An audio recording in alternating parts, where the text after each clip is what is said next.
Yan guys, nag-stop over kami dito sa yan. Yan, ito sa gasolinahan at kumihi kami. Pupunta kami ng Bataan.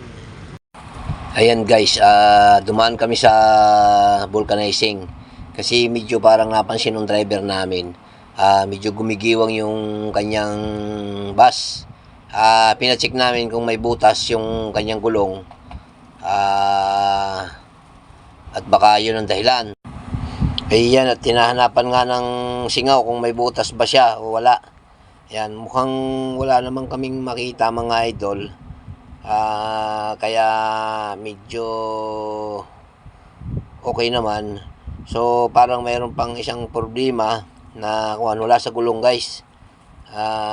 Yun, hahanapin namin kung saan yung kanya sira. Kaya kinabit na dahil wala dyan sa gulong ang problema guys. Mayroong isang problema kung saan kaya medyo gumaganit pala yung kanyang manubela. Akala niya dahil sa gulong, yung pala hindi mga idol. Yan, pinakabit na muna natin. Chinik natin yung may makina mga idol. Ngayon, tingnan natin yung makina kung ano yung problema na wala doon sa makina kaya medyo maganit yung kanyang gulong. Yan, wala naman siyang butas. Lumambot, hindi naman siya lumambot mga idol.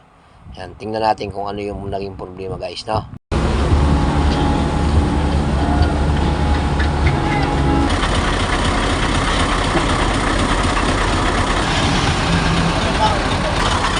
Guys, medyo magbigat ang manubila kaya kulang siguro sa ATF itong idol. Kaya yan, lalagyan ng Gatorade. Ganyan, ATF yan, hindi yan Gatorade.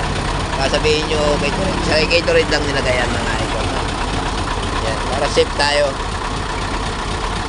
Kaya maganda yung driver na magaling guys. Hindi tayo mapapahamak. Marunong makiramdam. Talagang kulang ang ATF niya.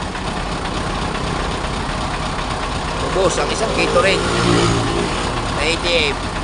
Diba? Medyo mabigat ang manubela kaya pagkawalang ATF. Buti na lang ang driver natin guys, safe. Magaling siyang makaramdam.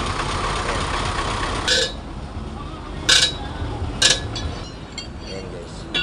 Akala niya yung gulong pero ang totoo pala ATF ang naging diferensya. So, nagpapaklas ang gulong, wala namang butas. Kaya yung ATF ang ating chinik. Yan guys, kapit na uli yung gulong, tapos biyahe na uli kami. Biyahe na kami guys, dito na kami. Malapit na kami sa Bataan mga idol, na. Ito na. Dahil sa driver natin, ito, safe kami. Makakarating kaming safe guys, Yan guys, dito na kami. Yan. Kita niyan, kami sa lugar na kami.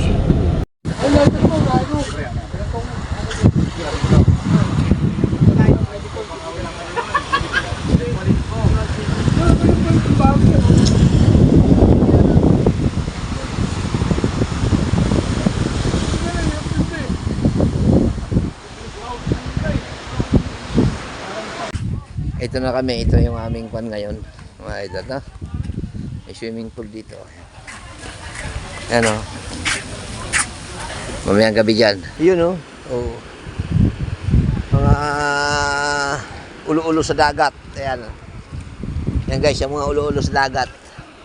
Ayan yung dati namin pinagkukunan mga idol. Ayan lang yung pawikan pala guys. Ayan. Yun. Yung pawikan. Yung aming pinagkunan dati.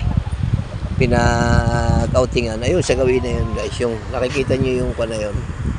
Yung may kawakawayan na yun doon. Ayun, no? Oh, yan. Yung malapit sa malaking na yan. Bahay, yan. Ayan guys. Ang Bataan. Ang ganda ng buhangin mga idol, oh. Ayan, oh. Ng Bataan. Ayan, oh. Diba?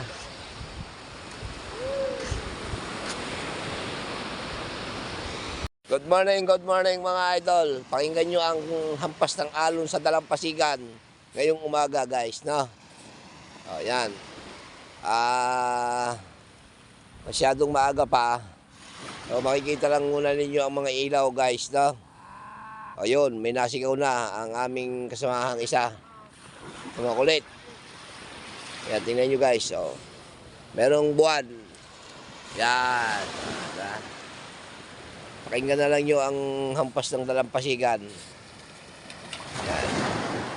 Dito tayo sa Morong Bataan ngayon mga idol, no? Napakaganda dito ng dagat guys. No? Yan, naririnig nyo ang hampas ng alon mga idol, no? Tingnan nyo. Oh. Okay. Dudugsungan natin ito mamaya guys, no? Pag maliwanag na mga idol. Kita nyo ba yan, no? Oh. Tao yan, nagpapahinga dyan mga idol. Kanina pa kaming madaling araw dito sa labas na to, di ba? Yan, yan. Nakakita naman nyo. Kanina pa yan dyan, nagpapahinga. Ayan. Ayan ang dagat ng Bataan, mga idol. Ang dagat pa niya, oh. Ang ganda. Pinong-pinong buhangin dito guys, no? Ayan. Hindi na ako makalusong kasi nagbihis na ako mga idol, no? Sapatos na ako. Ayan siya. Ayan, may mga nagtitinda. Ayan ang tropa. Yan, dito bumili ako dito ng pang one guys. Pang pasalubong mga idol, no?